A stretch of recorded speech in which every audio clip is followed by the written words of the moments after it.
உங்களுக்கு தெரியுமா, ஒரே மனிதன் பைசாண்டைன் பேரரசருக்கு சேவை செய்து முஸ்லிம்களுடன் போரிட்டு ரஷ்ய இளவரசனாகி பின்னர் நார்வே அரசனானான். அவன் பெயர் ஹரால்ட் ஹர்ட்ராடா.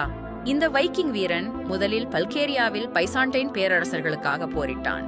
பின்னர் சிசிலி மற்றும் பாலஸ்தீனத்தில் முஸ்லிம்களுக்கு எதிராக வாள் ஓங்கினான். அடுத்து ரஷ்யாவில் இளவரசன் பட்டம் பெற்றான். ஆனால் அவனது இதயத்தில் ஒரே கனவு, நார்வே அரியணை. திரும்பிய அவன் அங்கு அரசனானான். ஆனால் ஆங்கிலாந்தையும் வெல்ல விரும்பினான். 1106 ஸ்டாம்ஃபோர்ட் பிரிட்ஜ் போரில் அவன் மரணம் அடைந்தான்.